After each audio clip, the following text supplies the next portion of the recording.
Today's episode is brought to you by Maddox's new book, Fuck Whales, Petty Essays from a Brilliant Mind. Order now at Amazon, Barnes & Noble, or anywhere books are sold.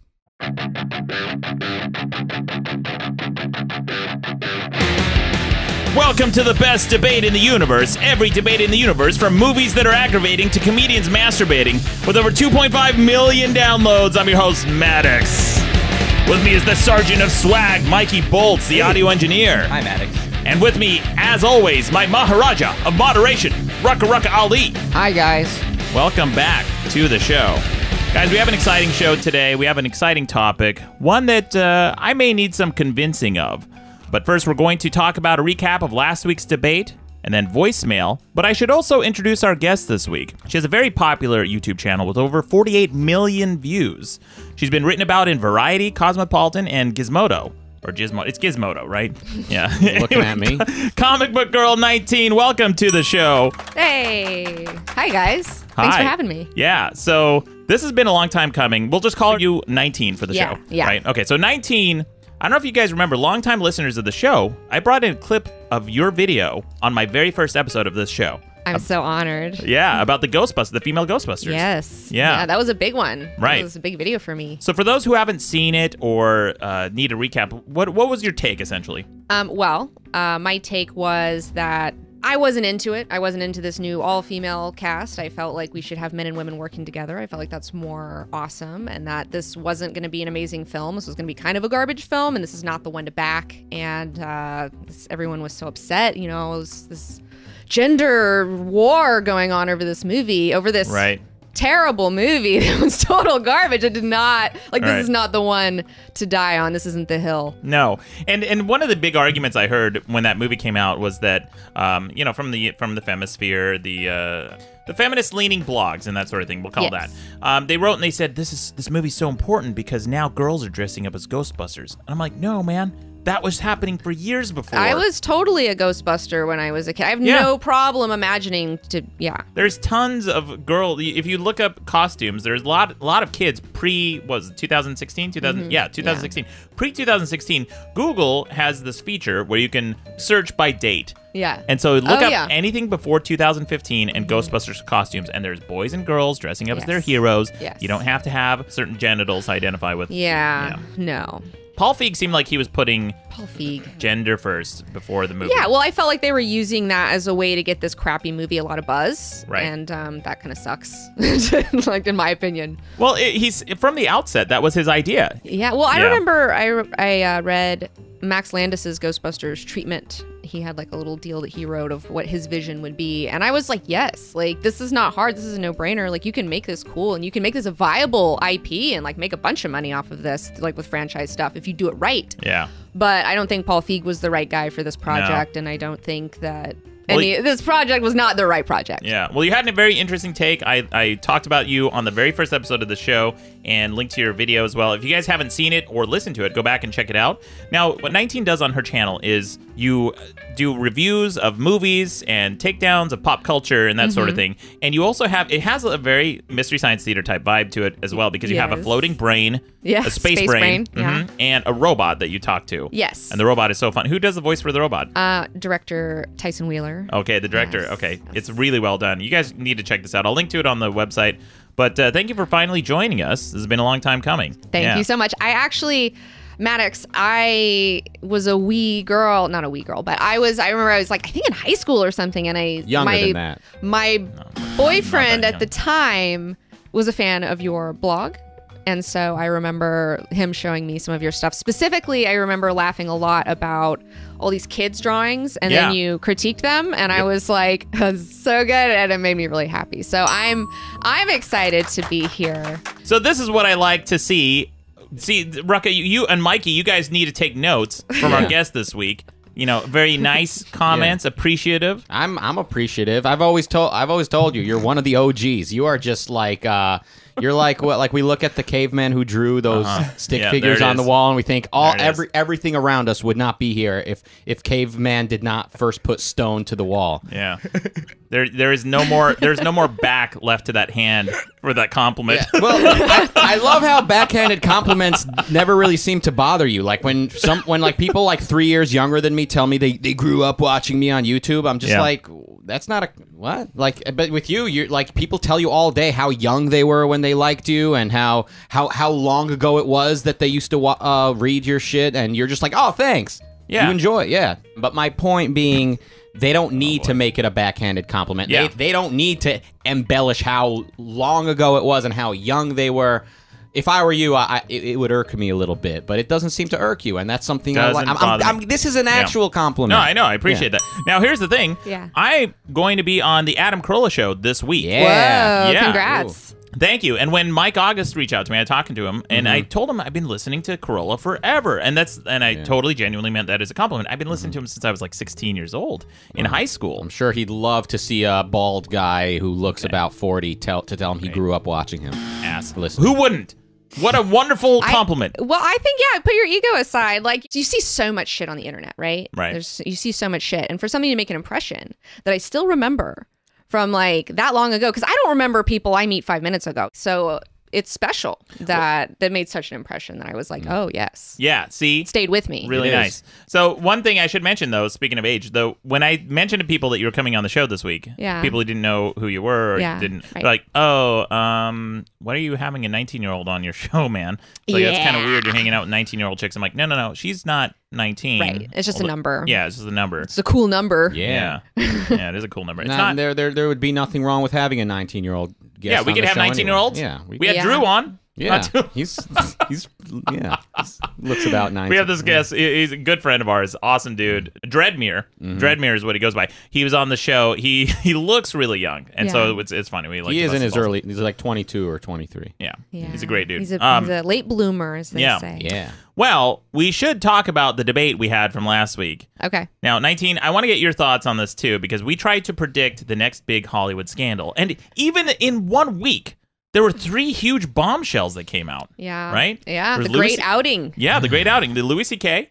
Who else? George Takei. George Takei. Yeah, Louis C.K., George Takei, and then there was one more. By the time this episode airs, there could be a new plethora of outed people. Roger Moore was the other one. Roger Moore? Oh, that's right. The congressman, or the guy running for Senate. Roy Moore. And there was another one, too. There was the guy who created The Flash and Supergirl. Oh, yeah. So many. Well, we brought in 4 different picks, okay? And dead last was our guest last week. Her name is Erica Rhodes, and she brought in James Franco. Oh. Dead last. Yeah. No, not James Franco. Third place was Bob Saget. Yeah. Wrong. Well, at least it's not 4th place. That's true. Ruck is always pointing out how numbers work. And then my guess was Bryan Singer. Okay. The guy, the X-Men director.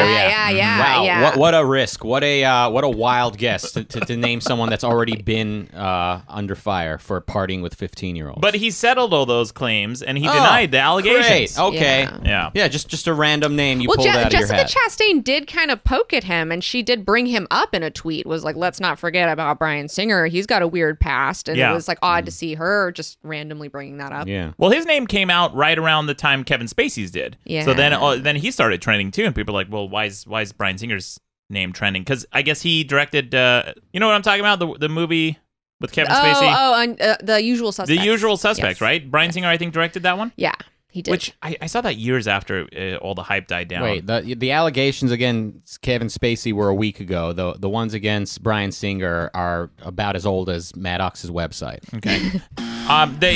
He started trending again when Kevin Spacey. Oh, his name was trending. Yes. That means your guess was so okay. The fact that you scored higher than me is ridiculous. Smart, it wasn't a prediction. It was naming someone that's already been in the scandal. Those are real sour grapes. And then number 1 is John Travolta, Mikey Bolts. Holy shit. I think this is the first time you've won one of these, right? Yeah, I was going to say, if you won this one, it was fucking rigged with your website, just putting yourself at the top every week on the polls. That's not at all. I'm glad that we finally debunked this. It can be broken. Maddox can lose once. No, wrong. So when it comes to predictions of scandals involving people that haven't yet already been in a scandal, I would say Bob Saget scored highest. So thank you for voting, everyone. I love the fact that you brought up Bryan Singer trending as like, oh yeah, the reason he was trending. You bring it up like it's a point in your favor. Yeah. The reason he's trending is people being reminded of his past scandal. Yeah, but he still hasn't been hit with any of this stuff. Yeah, I'm not with this. Not with this in stuff, round. right? Yeah. He doesn't have to be. He's already been in trouble for it. Bryan Singer? Has he been in trouble for it? No, he's not in trouble. He's still making movies. He's still got a career. Anyone, all these guys are gonna keep making movies. No, Louis C.K., I mean, he's gonna be on a downward spiral for a while now. Yeah, but he's always on it. That's his whole shtick, right? Yeah, but this is different. This is like the different. No, this is the real shit. How often? Okay, let's prediction now, right here now. How long before Louis C.K. rebounds, if ever? 1 year. 1 year, Mikey. I think I'm on board with Mikey. I think 1 year is accurate. Yeah, at least. I think he's gonna have to go. Play it underground on the down low, Yep. and then. Well, I do believe that he's the type of person that would genuinely work on it now that he has been publicly outed, right. And so just work on yourself, dude, and get it together. Yeah, I hope so. It'll be interesting to see what happens, especially after this big outing. What are they calling it? I've been calling it the Great Outing. The Great Outing. Yeah, it's my pet name, That's a good name for it. Yeah, we'll see what happens. Well, I got some voicemail about this. I couldn't play a lot of these voicemails. You guys are real shitty at voicemails about this kind of stuff. You can't, like, a lot of people just called in making straight out allegations about people. Oh, really? Yeah. I'm not surprised to see that, though. Yeah. I mean, I'm not surprised to. Well, some of them sounded credible, and I don't want to have any breaking stories on this podcast unless, like, with that kind of stuff, unless it's 100% vetted. Well, yeah, you can't. Yeah. But people just want to talk about it. That's what the Great Outing is everyone's just talking about all these instances in their life where, like, there's been this weird... Right. Yeah, we're so defensive of people's reputations. We'll bring in people like Bryan Singer as though their reputation has never even been tarnished by scandal. Yeah, well, Bryan Singer, again, settled all those. Oh, great. Yeah. Like Michael Jackson. Yeah, Michael Jackson. When will Michael Jackson finally have a scandal? Yeah. He settled out of court, didn't he? Oh, he was found innocent. Great. When will OJ finally be accused of murder? He has been, and he's been in jail multiple times. But not for murder, though. Not for murder. Yeah, but I mean, but it's still caught up, though. Wait, but he lost the civil case, the civil suit. Now. Yeah. I'm interested to see if Tokyo Toni, which is, what's her face, Black Chyna's mom, she's made it known that she wants to hook up with OJ now that he's out of jail. So I'm interested to see where that goes. Because, like, think of, like, the show where you have OJ and Tokyo Toni and Black Chyna and a Kardashian baby. Yeah. Can you imagine? That's like the closest approximation. I think to hell the beginning, the freak show that this country began with the OJ trial. Yeah, that changed a lot. That's where all the Kardashians came from. Mikey, you're too young to know this. I'm not remember? Too young to know anything, and that's not where it started. The world's been burning since it's been turning, baby. Wow. Shit. Damn, Mikey Bolts, bringing the heat. Well, I got some voicemail, speaking about all this stuff. Here's one about a celebrity that could have a scandal that nobody really thought of, but it's a big one if it happens, because this is like probably the biggest celebrity in the world. Listen to this. Hey guys, this is Oliver calling in from Japan. Last week's episode about what celebrity is going to have the next big scandal was an interesting topic, but I'm here to suggest someone who most would probably never guess. Jackie Chan. In 1999, Jackie Chan cheated on his wife, who he had been married to for 16 years, and had a daughter with a Hong Kong actress. This was a huge scandal back in his home country at the time, but because Jackie wasn't as famous internationally yet, pretty much none of his American fans know about this. The real question is, what will Jackie Chan do next? Forget James Franco. Jackie Chan is a ticking time bomb waiting to happen. Don't be surprised if you see his name attached to something huge in the future. Anyways, Mikey, you're great. Rucka, you're awesome. And Maddox, my t-shirt size is extra large. Hope you have free shipping to Japan. Bye. No free t-shirt. It's got to be hard to find extra large shirts in Japan. Yeah. By the way, did he say Jackie Chan was not that famous in '99?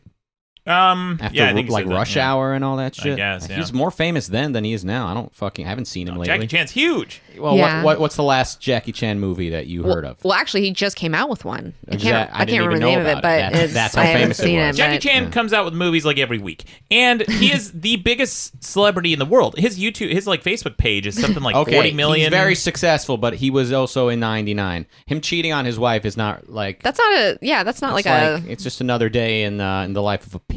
Well, that was his excuse. He said, "I just did something that a lot of men do."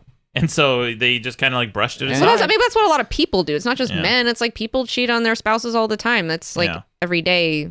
So you guys are saying that's not a scandal? I think that's a scandal. Somebody told me that in Japanese culture, it's almost expected to cheat on your wife. But although Jackie Chan is Chinese, which could be a world of difference. It is, I'm sure. There's a huge difference. I don't know what their thing is with marriage over there in China. I'm more familiar with Japanese stuff. Yeah. It's kind of similar, actually. A lot of guys, especially businessmen, they go out and it's kind of understood sometimes. In the course of making a business deal, they'll go to Mad Men shit. Okay. Yeah. Well, here's another caller. We occasionally get some celebrities calling into the show, and we got a big one calling in about something you said, Mikey. Mikey, we brought in a couple of weeks ago the most overrated movies, and you brought in Miss Doubtfire, right? Yeah. Yeah. Well, here's a celebrity calling in to talk about that. Listen to this. Oh boy. Hello, Maddox. It's former President Barack Obama. I love the show. Been listening ever since it started. Hey. Got a correction to make for Rucka. A couple weeks ago, Rucka said that the reason Robin Williams' character quit in Mrs. Doubtfire, was because he just started making up his own lines. And I'll have you know that Robin Williams is a great American. He was a fine citizen. He made great movies. He made people laugh. But Rucka, the reason he got fired was because they animated a cigarette in the bird's mouth. Robin Williams, being the great American hero that he is, thought that marketing that to kids was sleazy and wrong. So he quit. It wasn't just because he started making up his own lines, you little shithead. I love your show. Can't speak for our current president, the Tangerine Baby, who just goes on Twitter and cries all the time over the stupidest shit. But speaking as a good former president, I love the show. Guys are doing a hell of a job over there. Keep it up. Hey, thank you. President Obama calling into the show. How about that? Barack, please listen. There's something you should probably remember, that just as when the loudest celebrities speaking out against sexual harassment then come under fire themselves for having some misconduct in their past. So you too, Mr. Former President. You're one of the most looked up to men in America over the last decade or so. Lots of kids, lots of urban, inner city young men look up to you, and you're a smoker. Thank you. It's like the voicemail didn't stop. Now, I should apologize. We have a guest every week in the corner who's very quiet. He just sits on a stool eating Skittles. It's what I do. I just sit on stools, Maddox. President Trump, now, he kind of dissed you in that phone call. Are you okay with that? I'm fine with it, Maddox. I learned to deal and cope. It's just something I've learned to deal with. Oh, yeah? Yes, I'm seeing a hypnotherapist twice a week and Melania once. Oh, yeah? Oh, you see your hypnotherapist more than you see in Melania? Oh, yeah, baby. Do you and Melania still have a normal sex life? Like, what's going on there? We talk, so, yeah, I would say we're okay. You talk? You guys talk? What do you guys talk about? Oh, foreign policies. I just found out, did you know that in Asia, yes, there are a lot. There's a lot of... What's going on in Asia? There's a lot going on over there in Asia. Just saying. Yeah. Name three things. Yeah. Sushi. Okay. That's a thing that happens in Asia. Rice, fried rice. And some bridges, I think. Bridges. Yeah. Okay. Are you building them or breaking them? Look, Maddox, I gotta go. Okay. I'm sorry. All right. Well, say hi to Melania and your hypnotherapist. I'm glad you're getting some help, though. Thank you, Maddox. Yeah. If anyone can get away with anything, it's this guy right here. Yeah, no, we know. That's we true. know, yeah. Yeah. Well, here's another voicemail. This is a drawling Aussie. Now, last week, our guest, Erica Rhodes, talked about how she preferred the South African accent to the Australian one. And I said that she'd be hearing from some angry Australians calling in. Well, here's one. It's the drawling Aussie. Listen to this. Hey, mate. Tell Erica she can go and get fucked. I don't like her accent either. Wow. What was that last part? He said he doesn't like her accent either, yeah. That's fair. Yeah. It's a matter of opinion. What? Why is he a douchebag? Douchebag for defending the name of his people? I can call him a douchebag if I want. It's his accent. He can't help it. Yeah, I know. I like it. I like Australian accents. Yeah. What's your favorite accent on a guy? My favorite accent on a guy? I don't know. It just depends on it's a case by case scenario, you know. But accents are always hot. I mean, the stuffy English thing's great. The Australian bad boy thing's great. The Utah Armenian accent is what gets the ladies. The Utah Armenian accent. That's right, Rucka. Yeah. Better not be joking about that. Never. I hate it when people joke about how hot my accent is. It makes me so angry. New Zealanders, they're cute. Their accent's really cute to me, where it's adorable. Get ready. I'm about to piss off every Australian and New Zealander. I can't tell the difference. Oh, yeah. It's a subtle distinction, but Australians are, I feel like, more rough and rugged and like bro-ish, whereas the New Zealanders are like way more civil and super nice. Yeah. Well, Aussies and Kiwis hate getting the two mixed up. Yeah. They hate it so much. And I didn't even know. I went to my friend's party one time. He's Australian. It was for Australia Day. And he had kangaroo meat and everything. It was badass. So I just thought I'd make a joke. I'm like, yeah, so... you know, how often do you guys celebrate this in New Zealand? And he was not. He was not having it. Yeah. I think like one of them, like Australians go oi, and then New Zealand say I, like in everything. Yeah. Kiwis, they like to be called. Kiwis, Yeah. They like being called that. They do. Here's another voicemail. Listen to this guy. Hey, Maddox. Just an observation for you. So, if you look like you're on... God damn it. He's trying so hard. I called him 5 times. I'm not going to play any of the other voicemails. Oh, that poor baby. Here's another one. First of all, do you know what a pike is? A pike? A pike. Like, here's something coming down the pike. Have you heard that expression? Yeah. I said pipe a couple episodes ago, and I got all these dipshits calling in to correct me, like, oh, no, it's a pike. Well, here's a guy who actually elaborates on where that expression comes from. Okay. And I think you guys may agree that pipe makes more sense in the expression. Listen to this. Maddox, the difference between a pike and a highway is usually a pike is associated with toll roads. It derives from them using pikes, the weapon pikes, to block access to roads until a toll was paid. That's where you get the reference pike. Yeah. Hang on, I'm vaping like a douche. Hold on. Yeah, I just wanted to clear that up because, I don't know. He takes a vape rip in the middle of his voicemail. Anyway, vape life. That vindicates me. You come down the pipe, not the pike. The pike is literally for a toll road, you idiots. I'm the right one. You can't change history when you make mistakes, Maddox. No, but that makes more sense, right? The pike is like for a toll road. Yeah.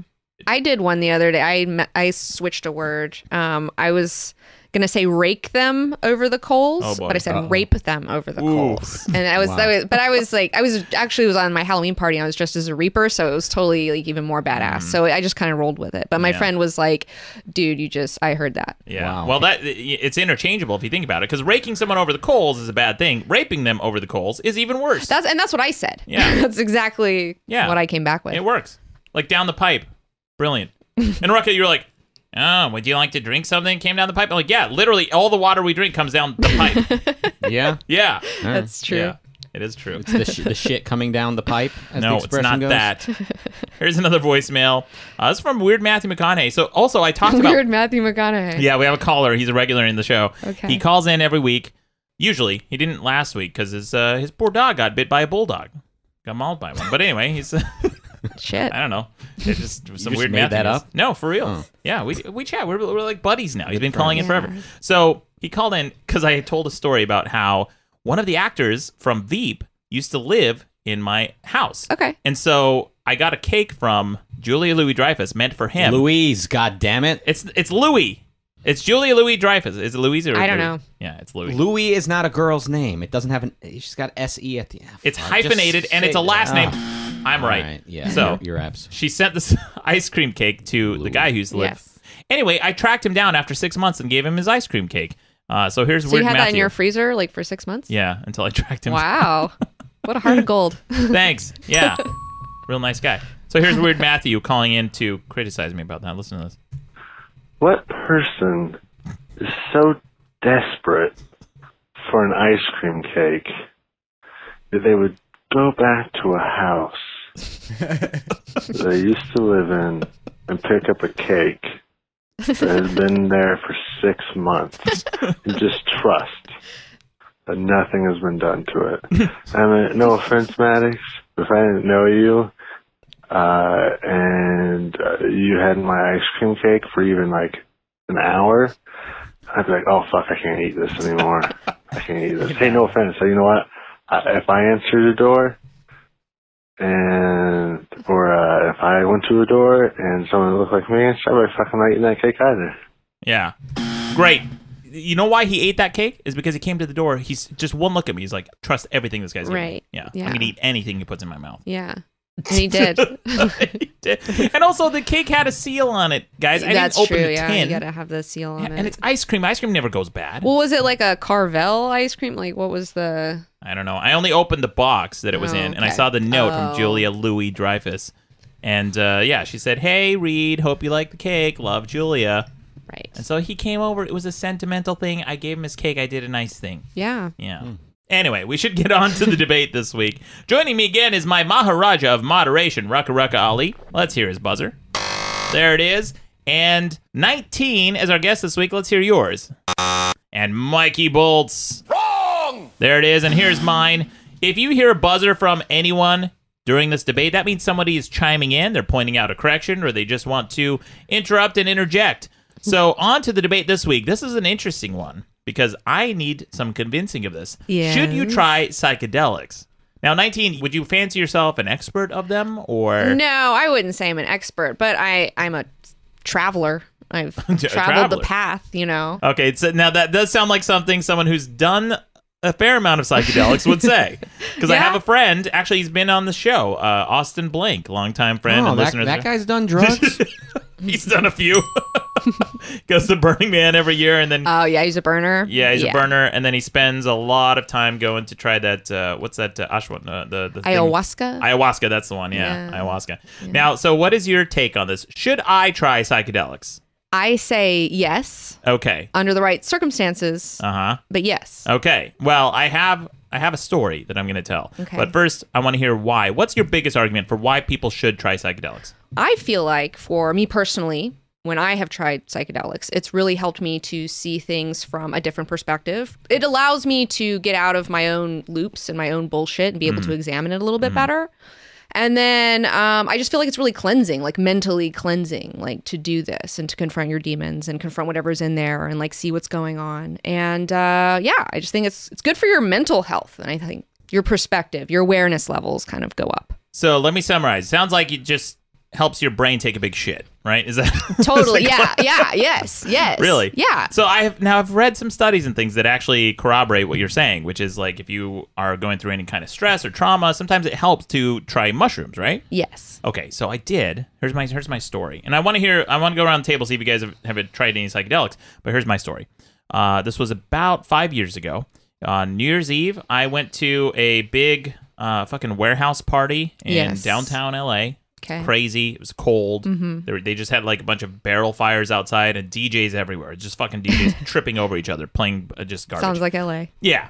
And my friend there was like, hey, you want to try some shrooms? And I said, I've never really tried it. I'm not really a drug guy, but I thought, okay, whatever, I'll try it. I'll see what happens. Yeah. So I ate a bunch, and I didn't feel anything. Do you know how much? Yeah. I ate a cap. And then I ate another cap because I didn't feel anything. So that, like in druggy terms, could be like a how, quarter of a gram. You're talking about like little caps like this, or it was about the size of a quarter. Was it thick? Maybe a little bit bigger. Okay. Yeah. Can you gauge how much it weighed? Like, do you think it would show up on a scale to weigh some, or is it just like a light, like hollow cap that you can just fucking drop and lose? It's exactly like a mushroom cap. So as much as a dehydrated mushroom would weigh, which is almost nothing. Almost nothing. Yeah. And then I also had some chocolate that also had some bullshit in it. You didn't eat enough. You should eat some more. Really? Because I ate a shit ton that night. And yeah, that sounds like... Yeah, I ate a ton, right? Yeah. Especially for having never tried it. Wow. So I'm walking around this place, not really feeling anything. And at some point, my friend comes up to me who gave me the caps. He's like, hey, man, you feeling anything? I'm like, I see like some color streams. Yeah. But that's about it. I see some color streams and that's it. And it wasn't even, I was like, I don't know. This seems kind of underwhelming. Yes. And then. and then I was, he left me alone in one of the weird dance floors. And he came in to check on me and he said, It looked like I was jogging in place, and he left and came back 15 minutes later, and I was in the exact same place, still jogging. Yeah. But I didn't think that was... What do you remember about that? Were you dancing? What were you doing? I remember jogging in place. Yeah. I mean, or, you know, what? There was like some... it was really cool military techno that was playing. Oh, yeah. Yeah. Military techno, you can dance however you want. You're at a techno warehouse party. You could... That's right. Yeah, you can be as weird and as white as you want when you're dancing to that shit. Sounds like you had like a body buzz and you were like dancing. You're not usually a dancer. I'm not a dancer. Well, I feel like mushrooms do kind of bring you into your body a little bit more. Like you feel your body in ways that you normally don't. So, you know, it feels like you and your body were maybe reconnecting. Well, you're enjoying... I don't know if I can even attribute that to the shrooms or just me not knowing how to dance. So what happened later, eventually around 3, 4 a.m., I'm like, well, fuck this party. I'm out. I'm done. I just want to go home. When did you eat the mushrooms? Around 11 p.m. that night. Okay, so it'd been like 4 or 5 hours later. Okay. And finally, I want to get the fuck out of there. I call up any kind of rideshare service I can, taxi companies, and I couldn't find... this was actually right before rideshare became a thing, so I was calling all the taxi companies. Yeah. No one was coming out. I was getting frustrated. And while I'm on the phone, I can feel my mouth getting full of saliva. Ooh. Right? Okay, now tell me if this is a real thing, because I kept spitting. I never spit. I kept spitting over and over again, and there was so much spit in my mouth. Wow. I haven't experienced that, and I don't know. I haven't talked to anyone else who has experienced that, but I haven't asked. But I'll say that I do. I'm very, like, if I start laughing, like, I'll just start crying. Like, just tears start coming out of my eyes really easily. So you're spitting out of your eyes. Spitting out of my eyes, yeah. It's a thing. So then we finally get the cab, and the entire ride home, my mouth was so full of spit, I had to tell the cab driver to pull over so I could spit. And he goes, "What are you talking about?" I'm like, "I just have too much saliva in my mouth. Can I just spit?" Yeah. And he goes, "Okay." So I opened the door and spit, and everyone I'm with is like, "Dude, you just chill out." I'm like, "My mouth is making too much spit. I don't know what to tell you." Yeah. And no one believed me, and I came home and I kept spitting all night, and then I woke up at 3 a.m. Or no, it was I came home at 3 a.m. I woke up at like 5 a.m. Yeah. My cheeks are swollen, full of spit. And so I get up and keep spitting, and then I was constipated. And so then I'm sitting on the bathroom, rocking back and forth, you know, doing that jellyfish thing with my butt, trying to poop, and spitting the entire time. That's my trip. That's my trip story. But you didn't feel anything. Like, yeah, like that's, I mean, you didn't, that's it. That's all you experienced was spitting. All I did was spit and couldn't shit. Yeah. I usually have, What, Rucka? Is this a debate or? Yeah, it's a debate. I'm saying it's a shitty thing to do. You shouldn't try psychedelics. You might get constipated. There you go. Yeah, well, I mean, you can absolutely have a weird, bad time on them. I mean, I'm not saying that that's not going to potentially happen for you. Yeah. But I do think, okay, so when you did it, under the circumstances, you weren't planning on doing it that night. No. It was just kind of like a thing that you decided to do. Yeah. You're in a cold place with a bunch of people, Yeah. like, that you don't know necessarily, and like all this weird music around you. So that's not necessarily, like, that's not a place, an environment I would necessarily take mushrooms for the first time, you know? Because, like, I think, like, psychedelics, I use them for more, less partying. Not to say that I don't party on them ever, but I use them less for partying and more for the mental, spiritual cleansing, you know? Like, trying to work on some stuff. Now, the side effects that I experienced, is that common? Have you heard of this before? I haven't heard of the spit thing, but I think it's interesting because I do believe everything's kind of metaphysical. I feel like you can kind of read symbolically into things. Like, people don't stop and just look at things. I think the universe is always telling you stuff, and you just have to pay attention to it. And so for you, it's interesting, like, what came up for me when I was thinking about you with all the spit in your mouth is like, okay, so water is associated with, like, emotions. Like, the element of water is this emotional deal, right? And so, and you're someone who, like, talks for a living. I mean, like, whether it's speaking or writing or whatever, like, that's a big part of your job. Yeah. And so, and I know that you guys do get really, like, get those emotions going, and maybe that was your body being like, you're saying too much, maybe there was, like, some sort of weird thing going on, because I don't know, whatever, you have to pay attention to what your body's telling you. If I'm mad, like, my lower back will lock up, and I just know I'm mad. Well, that's like a stress related thing, right? Well, it's like, but I thought for a long time it was like a back issue, like I pulled my back a long time ago, but no, it was psychosomatic. It was like my autonomic system shutting off the blood flow to my muscles to distract me from my emotional pain and giving me a physical pain. Interesting. So, now, a lot of back issues, a lot of lower back pain is psychosomatic. Like 88% of it is. So I totally buy that. But so I'm listening to my body. I mean, that's weird. I don't know. I mean, I'm just bullshitting here about the spit in the mouth thing. That's just what I thought of. Yeah. You know. Well, I'm not. I have zero emotions. So the zero emotions. Yeah, I can tell. So here's what I felt. Here's what my body was telling me. It's like, hey, Maddox, you can't shit anymore. That's all I heard. That's all I heard when I was taking these. Well, I mean, constipation is definitely like a big sign. It's a sign, right? Things. Yeah, where you're holding on to things and you need to let go. Oh, I was trying. That's why I was doing the jellyfish thing. Trying to poop.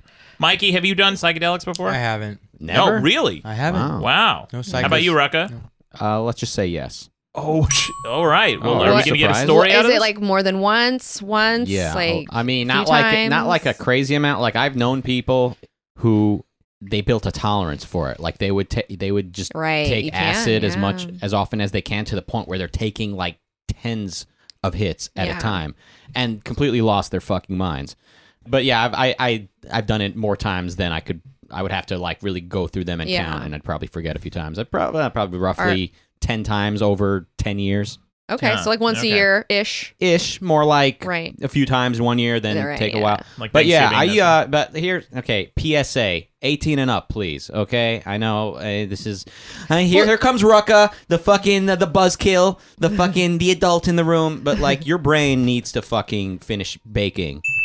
Yeah. I'll ding that. That's science, Maddox. That's not me talking. You know, your brain does need to finish developing before you start fucking with it. I feel like. Yeah, quit fucking around, idiots.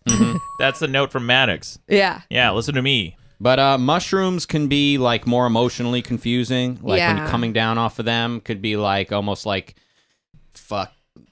weird. But like acid, that was my jam. That was I feel like acid's like electric.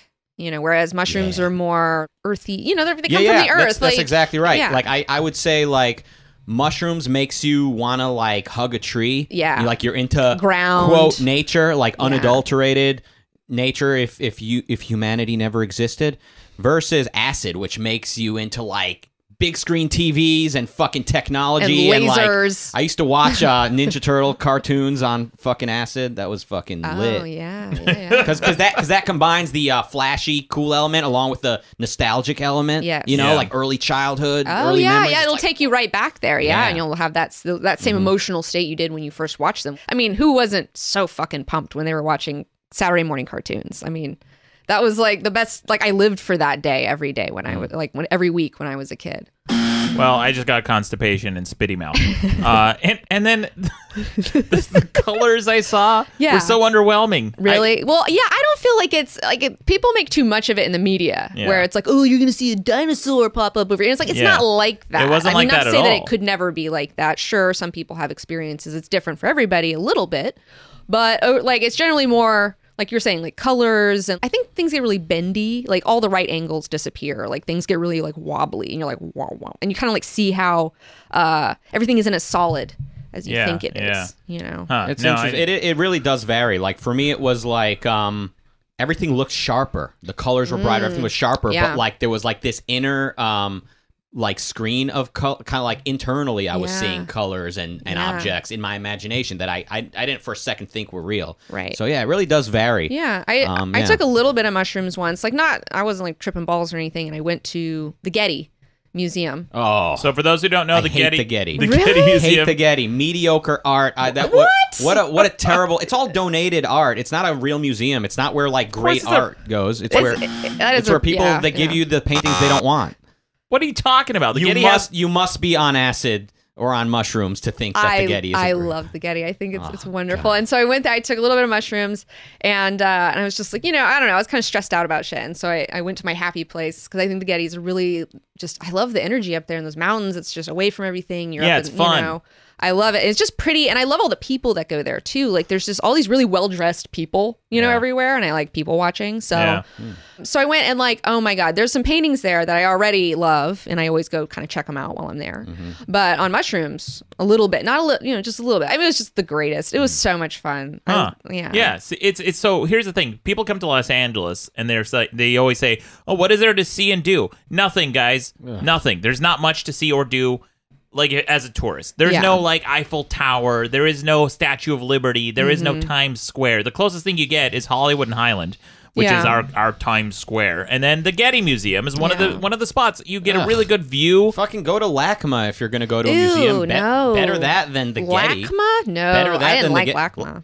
They're both fine. You got a bad batch of acid if you didn't think LACMA was good.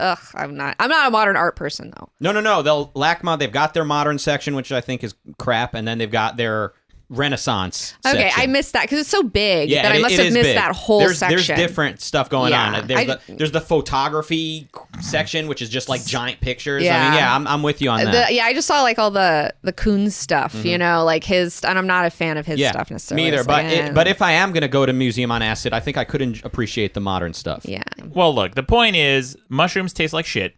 Yeah, they do. Boom. Yeah. Don't take them. That's my argument. No, okay. I think you should give it another shot. I think you should give it another shot. But this time, you need to have an intention. Like, I'm doing this because I want to, whatever. Okay. Set an intention, and then also you need to do it like in a cool space where you can be comfortable and you can have options of things to eat or blankets, or you can be naked if you want, or whatever. Just a free space where you can do whatever you want to do, whatever that is, you know, and then give it another shot, or, you know, do it with another person that you really, you know, want to bond with or something like that. People say, here's the thing I'm afraid of, that I myself might just be too cerebral for drugs. Well, I'm just, you know, drugs don't... Or not cerebral enough. No, I'm very cerebral, Rucka. Okay. And that's the thing. When I take the drugs, I'm too aware. Right. And I can't...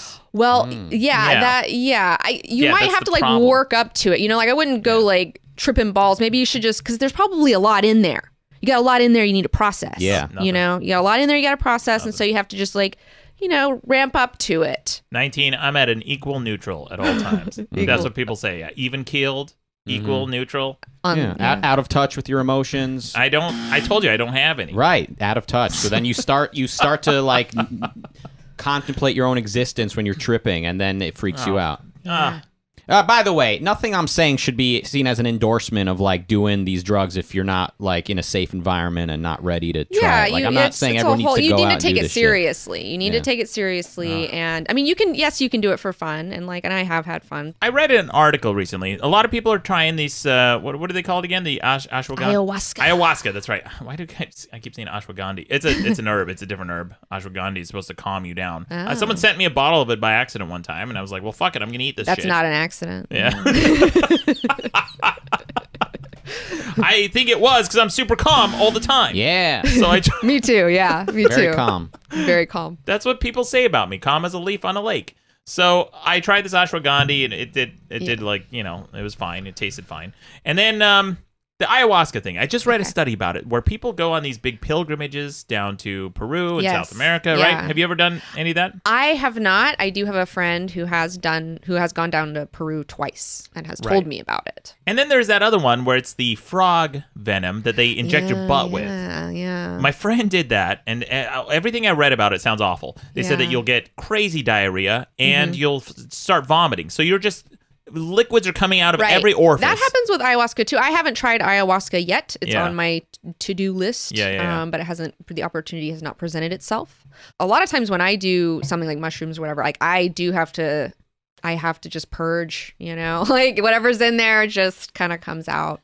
So you shit yourself. Right. but again, you're letting go. It's a metaphysical, like your body's like letting go of all this stuff physically while you're like emotionally and mentally and spiritually letting go of all this stuff. So it's like a purge. Yeah, that's what my friend said who tried it. You know, when you get like the diarrhea or vomiting or whatever. I'd be curious to try it. My take on drugs is this. I don't want to do anything that could potentially have a permanent side effect. So with things like mushrooms and ayahuasca, whatever, if I vomit and fart out my ass a little bit, I once okay with that. Back in the day, I ate an eighth of mushrooms. Yeah. So like, you know, I bought it, and that shit was not always around. It wasn't like weed, which you could Yeah. You know, it's still not. I still right, probably. I mean, I don't get high anymore, but like drug dealers would always compete for your business when it came to weed in the circles that I ran in. Yeah. Mikey, you smoke, right? Is that your thing? You smoke? That's much more important than the story I'm telling. Oh, I'm sorry. I thought you were done. Yeah, you know, sorry. I mean, marijuana is a psychedelic, but it's classified as a psychedelic. Yeah. Marijuana is classified as a psychedelic. From what I understand. Oh, I didn't know that. I need to double check that. Okay, so then maybe you have tried it, Mikey. But sorry, Rocky, you were going to finish your story? Yeah, so, I mean, mushrooms would come around every so often, so it was exciting. And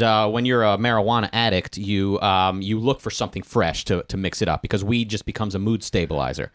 So I bought an eighth, and it was exciting, and I ate it, and it's so gross. You're always risking the fact you might vomit. Yeah. That's why it's advisable. It's not that bad, though. I mean, it just kind of tastes like cardboardy stuff. Maybe it depends on the person and on the batch, but it's advisable to mix it with chocolate or something, some pizza, some way to make it go to. Ended up just stuffing it and ended up throwing up. And then wondering, am I going to trip? And spent the following hours came around, and all my friends were tripping balls, and I'm sitting there waiting for it to kick in, and it never did. You threw them up. With crusty vomit all over your shirt. Yeah, that's sad. Sounds Very awful. Sad. Yeah. See, I've been through some shit. Yeah. Well, my first time on mushrooms, I was in South Carolina, and I was hanging out with... I think I just moved there and right after college, and I was hanging out with my boyfriend and all of his friends, which I didn't know very well at the time because I had just moved into town. And one of them was like, hey, I got some mushrooms for everybody. Let's do this. He got it. We all had these little peanut butter sandwiches. He was very efficient. He made this whole deal. We all had vitamin C we were taking, all this stuff. And we had this big house that was like, you had an upstairs apartment and downstairs, but we could go through any of it. There was rooms everywhere. And so I was like I was really nervous, of course. And I did it. And like, I remember I was like sitting there in the chair, and like it had these like little flowers that were stitched into it, but they look like fire flowers from Mario, how they like, pretty cool, turn, I don't know. I was like, oh, and then all of a sudden I was like, I don't know these people. I don't want to be around these people. I'm going to start crying. Like, I just like knew that I was going to start crying. And so I was like, I don't want to do this in front of people. I don't want to like harsh the vibe. So I stole away upstairs, and I found like this room with this big bed, and I just like hung out in the bed in the corner, and I just cried. I like purged all this stuff. But then once I was done crying, things started getting better. And then it was like more fun. And then later on, like this one girl came in, and she just like laid down next to me, and she was like spooning me, and it wasn't sexual. It was just like we just sat there and breathed together, and we listened to really good music. And it was just like really nice. But it went on for, like a really long time. And I think that that's one big thing that psychedelics do is that they will bring to your attention anything that you're not trying to deal with. And so that's why they can be scary, because I think that a lot of times things will pop up for you that are darker. Yeah. Sounds like a ringing endorsement of psychedelics. Crying alone in a room until a girl comes and spoons but then it felt like afterwards it was like I needed that, it was cathartic, like to get it out, and it felt good. But it took me a while to try them again, though. I didn't want to like go right back in. It wasn't like a ride that I was like ready for another few years. The way you describe it sounds like the way people describe Thai massages, which I don't know if you guys have ever had one. Anyone had a Thai massage? They're the worst. Is it where they're flipping you around and like just stomping on you and like it's all doing all this knees and elbows. Someone can't handle it. No, it's awful. It's awful. That's the point. The Thai massage? It loosens up your... Oh my God. I think I had one. Loosens up your wallet. In Manila. Yeah. I think I had one. You had a Thai massage? I think I had a Thai massage in Manila. Did it feel awful? It was painful at times. Again, it was painful at times, but I liked it at the end because it worked everything out. Yeah, well, that's what people say. They're like, oh, you'll feel better afterwards. And I went with a friend, and finally when it was done, I said, oh, yeah, I do feel better afterwards. She goes, see? I'm like, yeah, because they stopped doing it. They stopped digging their fucking elbows into my back. It was awful. Oh, man. No, when T saw me after I got my massage and I like walked into this hotel, like he was like, what happened to you? Like I had crazy sex hair. I was like I was a bag of jelly. I was just, and I'm very like high strung person. And so I'm like not so wiggly, you know? And he was like, whoa, like something happened to you. And that lady changed my life. And now I haven't, like every massage I get afterwards, I'm like, not as good. Huh. And like the thing was, they also She didn't give a fuck about nudity or grabbing my butt or grabbing my tits even to like get the muscles underneath. Like it was no like, oh, is it okay? You know, I was in her hands and like she knew what to do and I just had to take it. And like, I was like, okay. And it was great. Stop fucking around. I know. I like that though. But I like, the thing is I like a little bit of darkness, a little bit of pain. Like I think it's a healthy part of life. So we're all going to have to deal with it regardless. So you might as well just pony up. So Mikey, it seems like you have do you have a massage story? No. Okay. No Thai massages. You, Rucka? Thai massage. I mean, I don't know if it's Thai or just the guy looked Thai. He just beat the shit out of me. He just dug his elbows and he was beating the fucking hell out of me. And dude, if you're uptight, you got to loosen up a bit. That's the point. You don't like being challenged with mushrooms. You don't like having your back fucking. Dude, you're 210s. I'm not Look at tense your at temper. All. I'm not. This is a normal temper. I'm just even keeled. Yeah. I'm just even keeled. God damn it.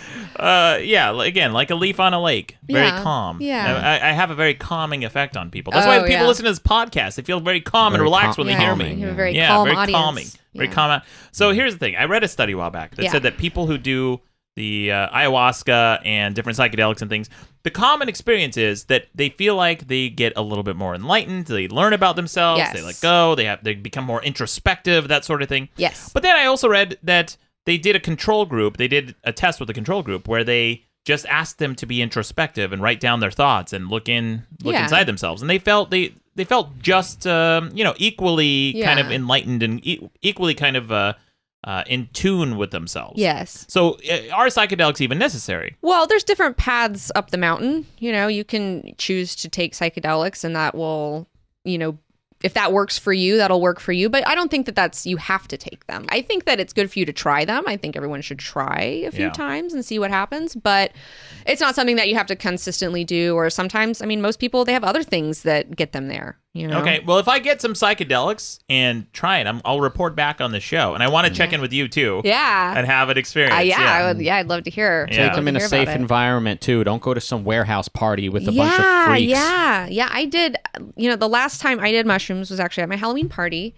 I had this mushroom chocolate I've been saving for like 6 months or something. I don't know. Like I don't know dealers. Like I don't know what that is. I repel that. So whenever anything comes my way, I'm like so grateful. Yeah. And so I've been saving it, and I was finally like, this is the night. And I was in my Reaper costume. Like I took them right as I put on all my makeup.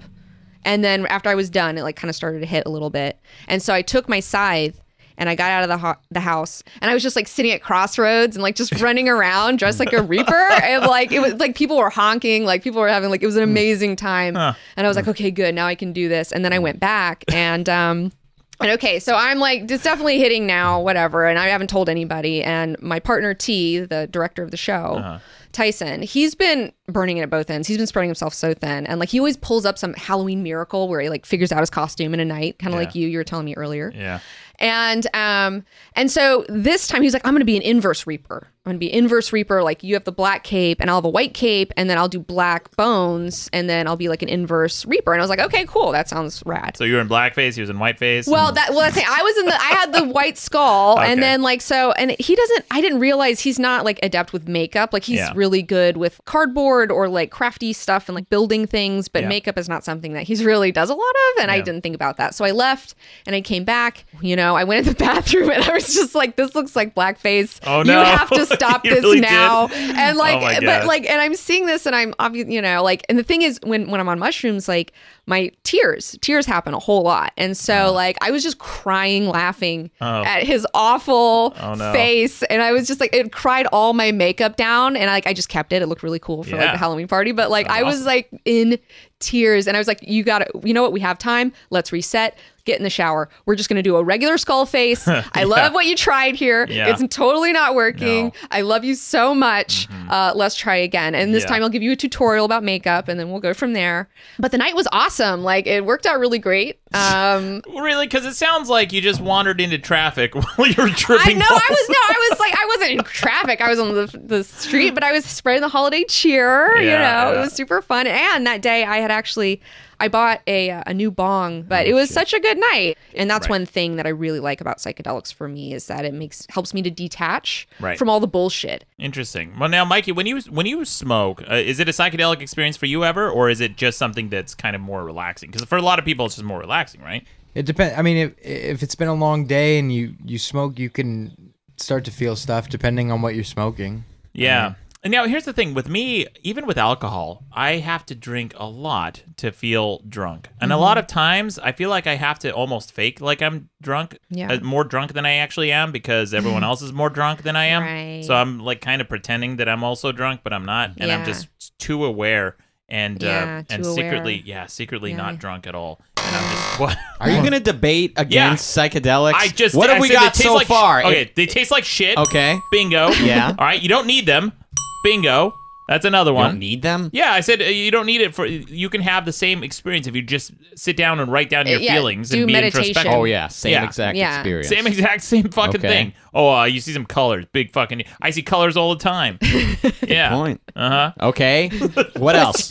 What else? So they taste like shit. They're expensive. They're illegal. All right, these are all reasons not to. You can't take them when you're too young because you're a dipshit. Right. Right? Yeah. You don't want any dipshits taking these things. Right. No. And also, you can have a bad trip, and there's no guarantee. There we go. Finally, Yeah. you're done with this fucking little circle jerk of agreement, and you're starting to debate. I started out with my bad trip experience. Yeah, that was okay. Yeah, okay. Yeah, didn't I? A bad trip. How bad was it?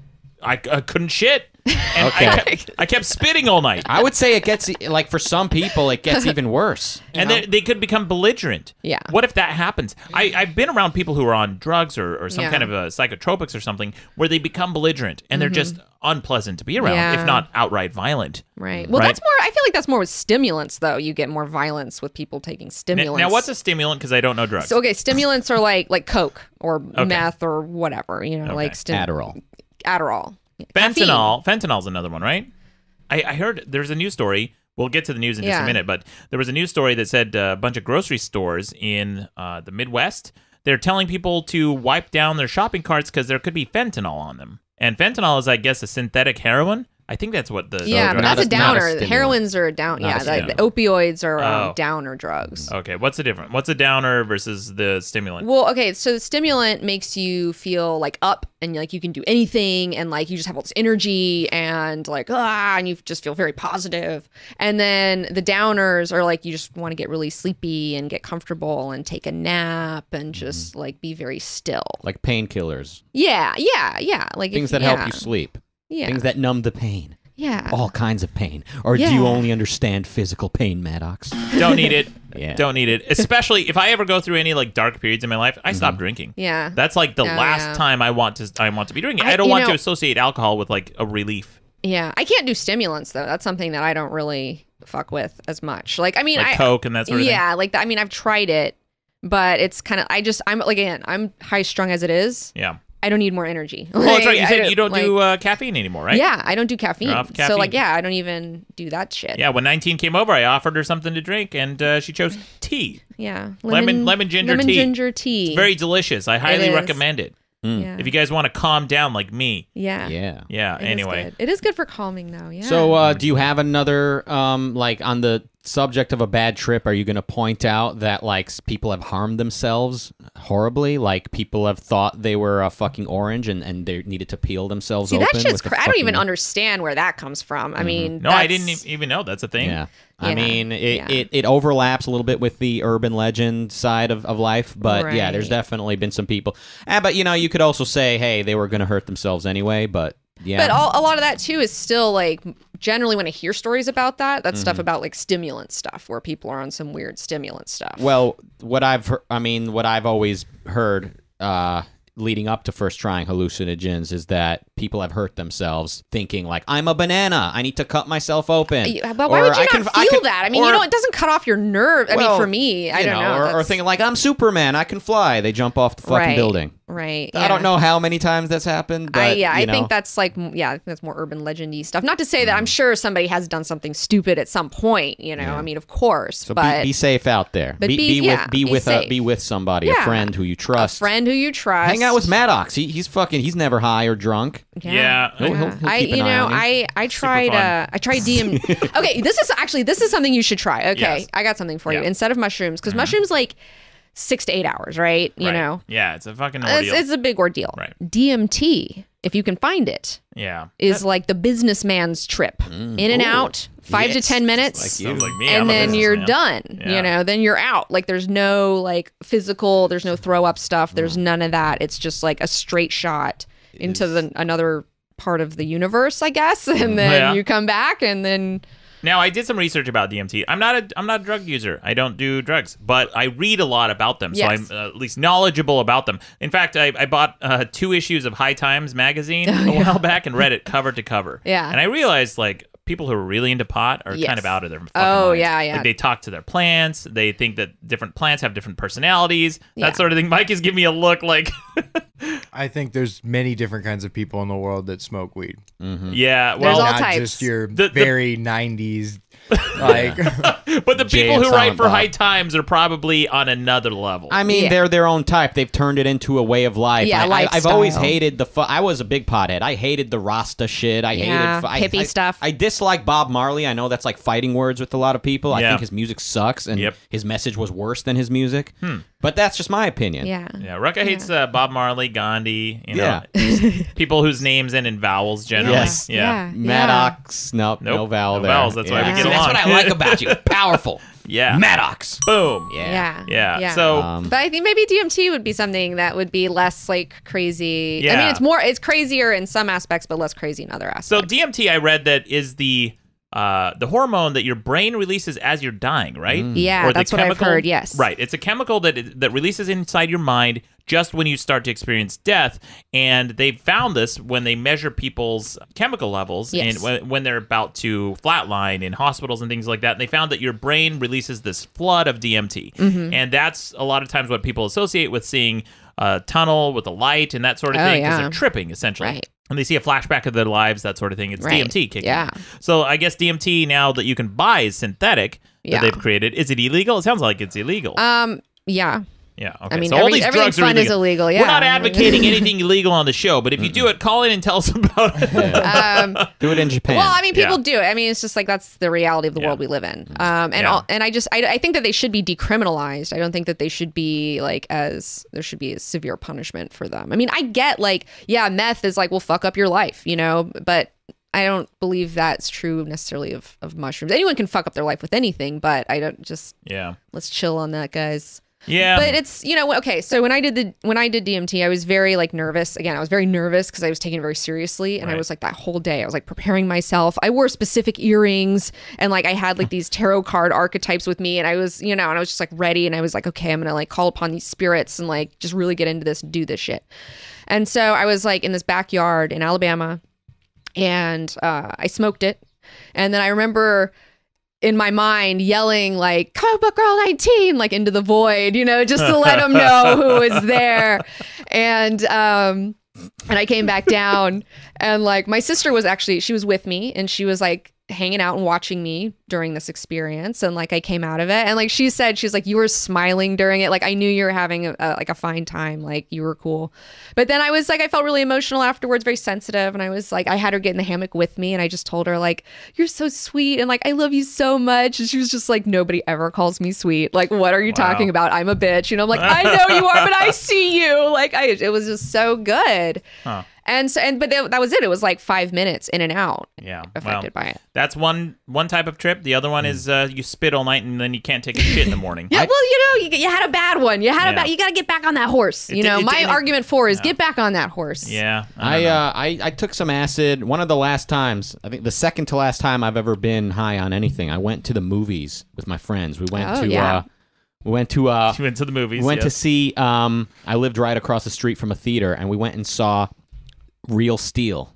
Oh, the wow. fucking the robot How did boxing that go? movie. Oh, yeah. And it was a 4D theater. So not only was it 3D, but the seats were moving and like mist would spray around. And it was this in Ohio? No, because I never lived in Ohio. You fucking Detroit. stereotyping piece of shit. Yes, this was in Detroit, and you know, and of course I'm tripping out, and this movie's trippy as fuck, and I'm laughing at shit that isn't even supposed to be funny, and I'm having the time of my life. And then who do I see on the screen? But literally my acting teacher at the time, the class I was taking, he had a cameo in this movie. So suddenly I see him walk on the screen, and I'm like, wait, what? This is real. He's actually there. So that was quite interesting. Oh. Yeah, that's cool. I did a little bit of mushrooms when I saw 2001 and 70mm at Beyond Fest at the Egyptian, and I dressed like Moonwatcher. I had like a monkey coat, and I had like a bone, and I had a mask, and then I think I was just like wearing like a bikini top or something.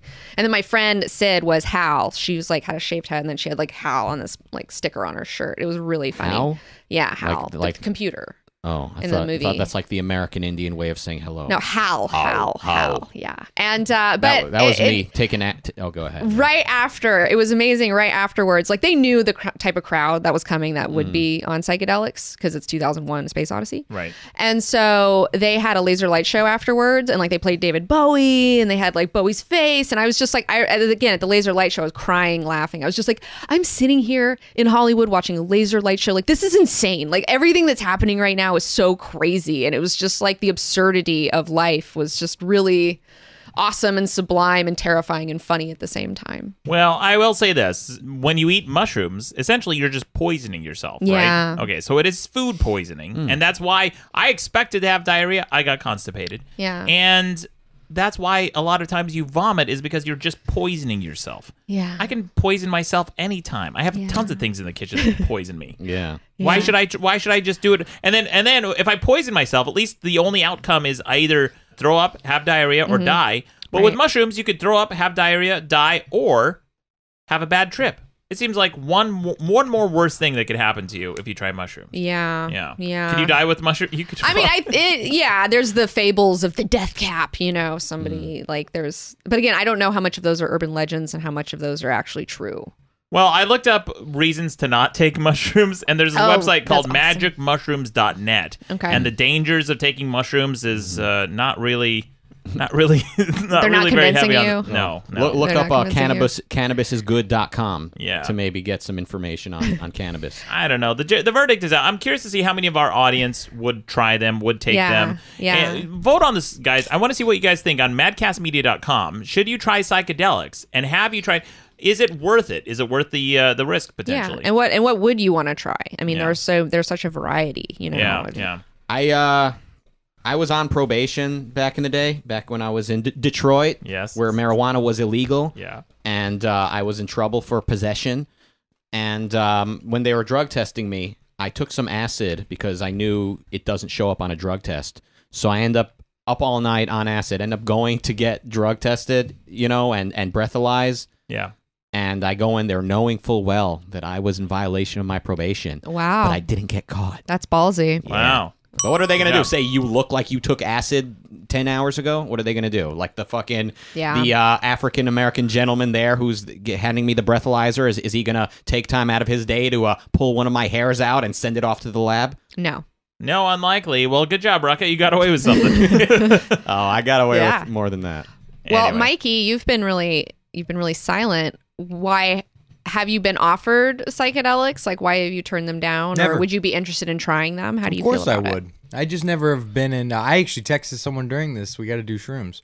Yeah. Should Mikey and I do a trip together? I texted Maddox. Yeah, I got to text Mikey just now. I think that you guys have seems from what I've been able to observe here, you guys have a good relationship. Yeah. You know, I think. Yeah, we're tight because he's Greek and I'm Armenian, and just our people get along. People get along. And then we get along. And people hate on our cultures universally Yeah. at the same time. Yeah. Right. Yeah, I got that bonding They thing. just lump us in together. Yeah. They're like, fuck Armenian every day. Greeks. Yeah. Oh, well, be Every prepared. day. If you guys work together though, and then you do mushrooms together, you're probably just gonna like come up with some like crazy ideas for your business, you know? Because I've done some business trips. Yeah. Like me and T have had business trips where we've done acid together.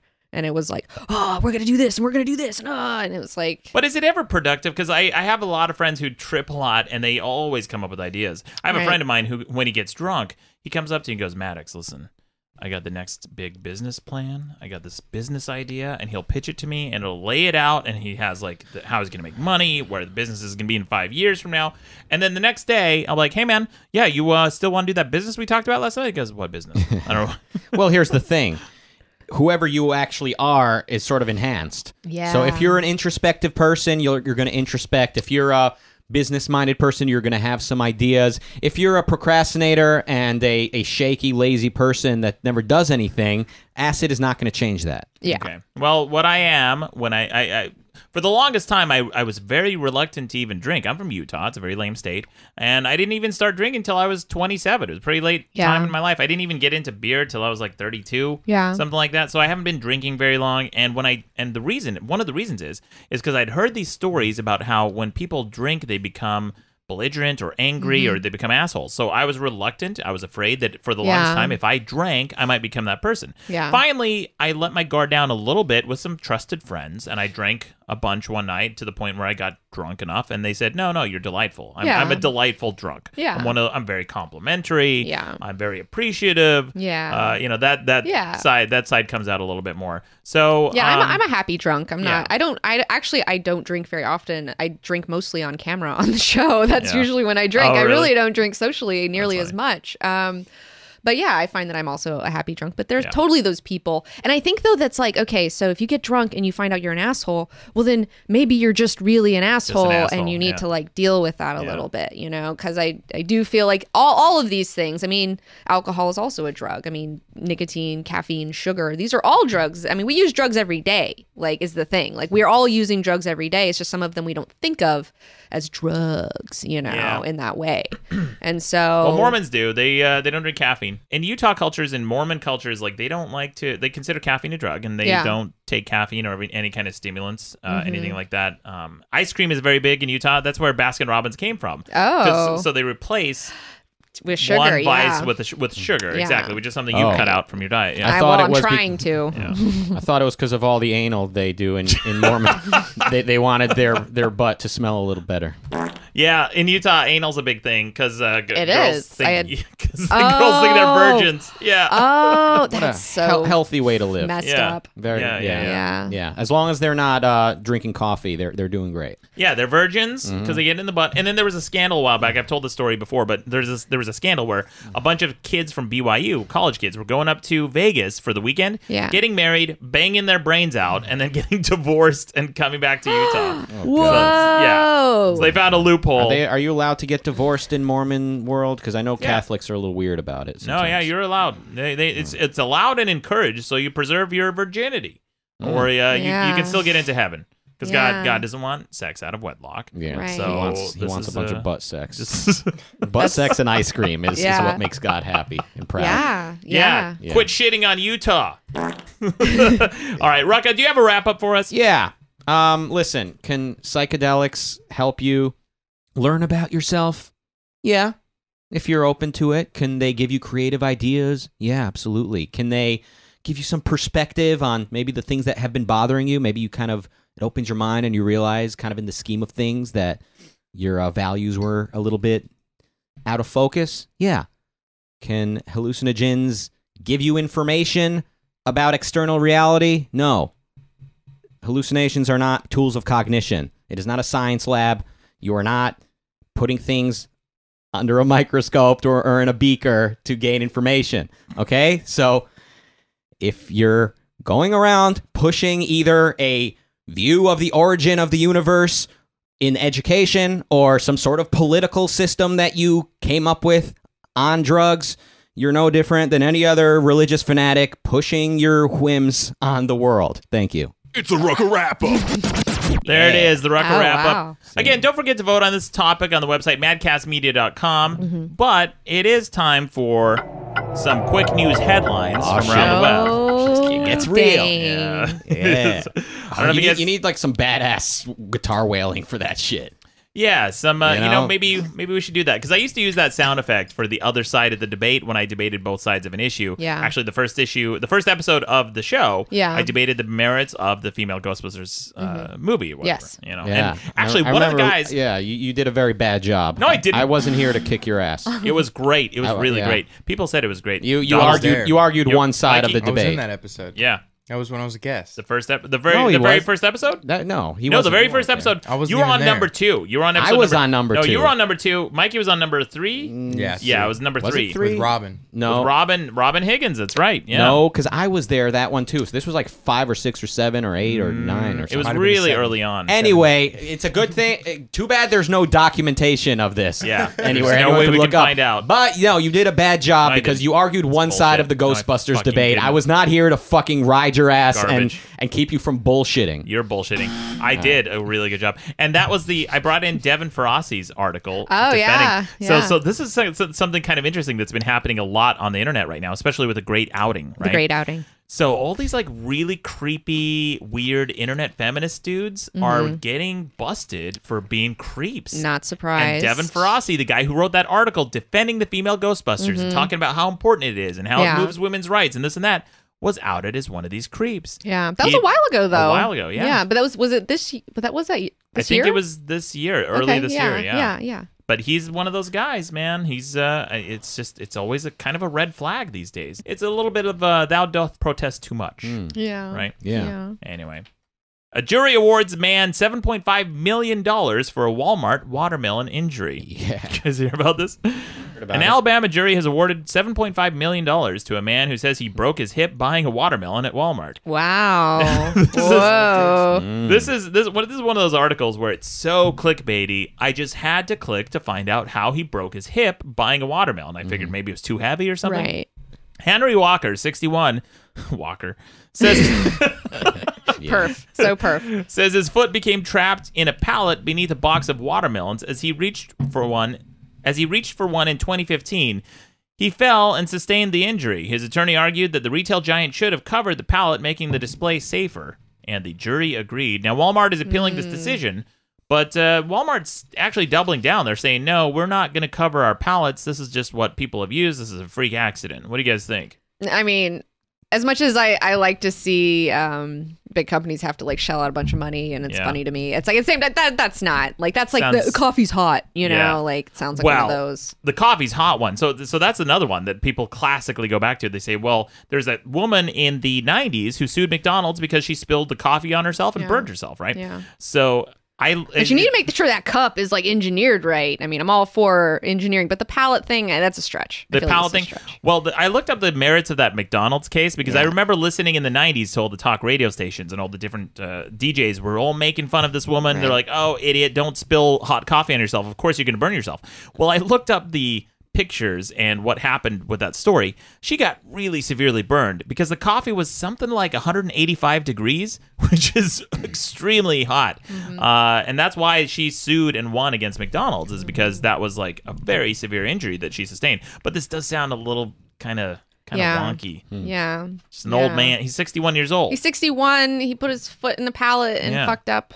Yeah, his last name's Walker. But I mean, more power to him. I mean, whatever. Who cares? Fuck Walmart. So at the same time. Yeah, well, I mean, I wish it was one of those things that had more. I mean, there's so many other reasons. Yeah. Walmart, so many other crappy things they do. I know. So it's like I'm not sad for them, but at the same time I don't really like that guy's totally fishing. Yeah, you want them to see them get their just desserts, but this does seem like kind of out there. Yeah. 7.5 million. I mean, hey, maybe pay for the surgery and call Absolutely. it a day. Yeah. I like pay go. for the medical expenses, pay for all that. There we go. Yeah, that's fair. Well, here's another story. A Frenchman was kicked off a cruise after leading mutiny when the ship's captain refused to stop off at a plague-ridden island of Madagascar. So this cruise ship was supposed to go out to Madagascar, the islands. But recently, a plague broke out there, and over 100 people have been killed. Wow. And we're talking the bubonic plague. That's insane. Yeah, this is some medieval shit. He was booted off the Costa cruise ship after leading a passenger rebellion over missed stopovers in the Indian Ocean, despite a Black Death epidemic spreading from the African island. 2 days later, the captain informed passengers that a planned stop on Madagascar had been canceled due to the major health scare. which has so far claimed more than 100 lives. But the 53-year-old passenger insisted that the ship had become a floating prison, and he attempted to stage a coup with dozens of other passengers. Wow. This actually happened. They were only offered 130 pounds in compensation.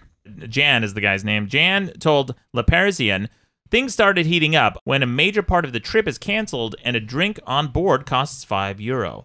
This guy's complaining that a drink costs €5 and he's only offered 150. Mm-hmm. Who cares? Nobody owes you it. Like, do you want to go get the plague? Is that what you want? Do you think that cruise... This is what drives me nuts about people who complain about this kind of shit. Like, the cruise ship wants to make money. They want you to have a good time. They want you to not die from the bubonic plague. They're not out to get you, dipshit. If they're not going to an island with the plague, maybe shut the fuck up and pay attention. And by the way, they don't even owe you a refund for that. It's not their fault. Right. They're trying to keep you happy, moron. Trying to keep you alive. Yeah, trying to keep you... Oh, sorry, the drinks on the ship cost €5. Mm-hmm. How many can you buy with 150? 25? There you go. What else do you complain about? Why are we so sympathetic to a cruise ship, but like all sympathy and kindness seems to go out the door when it comes to Walmart? Well, because Walmart has done some really like shady practices. They are very brutal with their distributors. They are very brutal with a lot of their employees. They don't give them benefits, that sort of thing. They slash wages in spite of having record profits, and they have anti-competitive practices. They have monopolistic practices in the way they sell and distribute. They're very thuggish with a lot of their distributors. Walmart. Any other questions? No. Walmart will fly into town where all the mom and pop shops are. Yeah. And they'll... let's say strawberries are 10 cents, okay? Mm-hmm. Walmart will come in, and they'll be like, all right, our strawberries are 9 cents. Ah, shit. Yeah, there you go. If only there was some way... No, that's true, though. They actually do. If there was only some way to choose where you shop. Yeah, well, it's a little bit more complicated than that. There's an article that was written, I think, in the New Yorker or something a long time ago.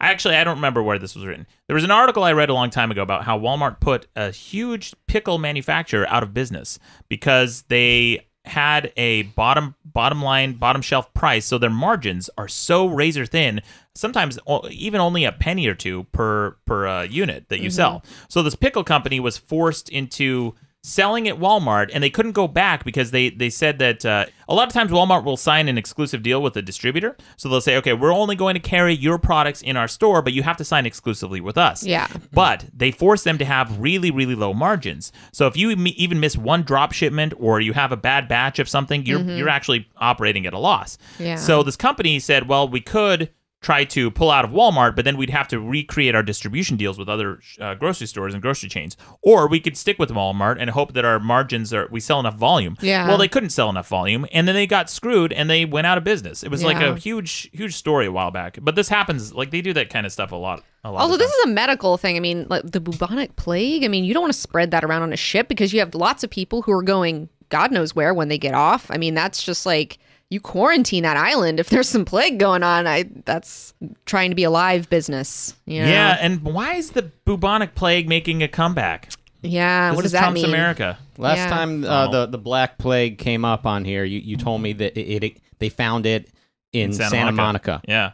They found it in a squirrel in Santa Monica. They found that a squirrel had the bubonic plague. Yeah. Yeah. Yersinia pestis. I don't know why I remember that from school, but I do. I remember the name of the little bacteria that it is. Oh, that's a Latin name. Yeah. Oh, very cool. Yeah. Yeah. Well, speaking of very cool, guys, you should check out Comic Book Girl 19's YouTube channel. It's amazing. Especially, I love that you have on the channel, when you do some of your movie reviews and that sort of thing, you have a floating space brain. Yes. As a character. It has kind of a Mystery Science Theater vibe, which is amazing because I'm a huge fan. Some friends. I have one robot friend and then one space brain friend. Yes, from and it's another hilarious. Dimension. Yeah. And Tyson does the voices for the robot, right? Yeah. That's amazing. Really, really fun. Very well done. Very well produced. I thought there was an entire team of people working on your videos. It's just the two of you. It's just us two.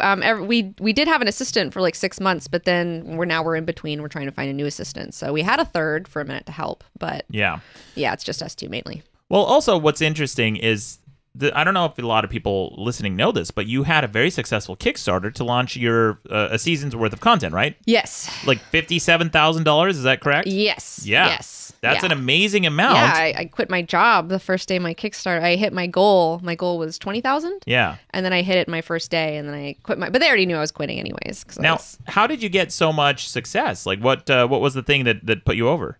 Well, I think like in our first year, we had a couple of things that really helped us pop off. One of them was Prometheus. Prometheus came out, and we did this big Prometheus review, and that like really like spread around there. And then also, Tyson was childhood friends with the Geekology writer.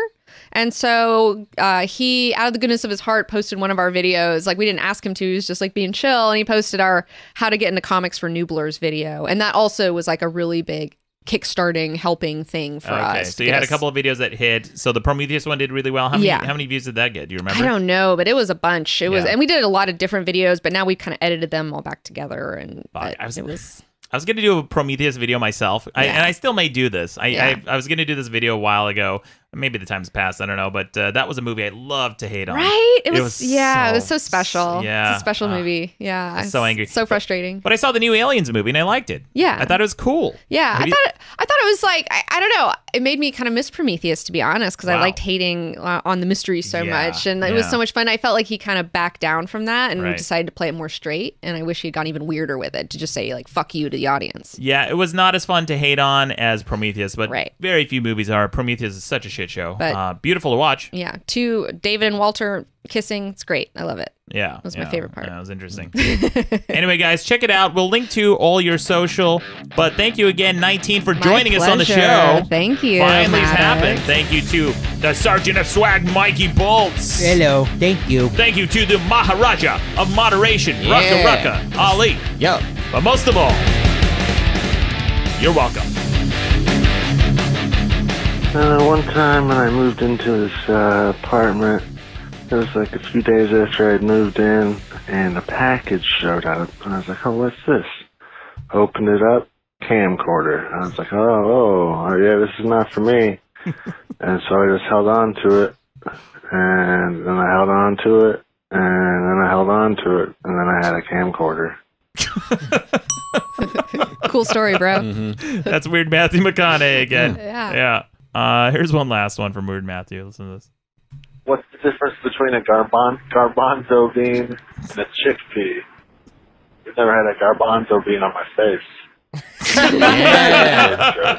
Fuck that tentacles bullshit.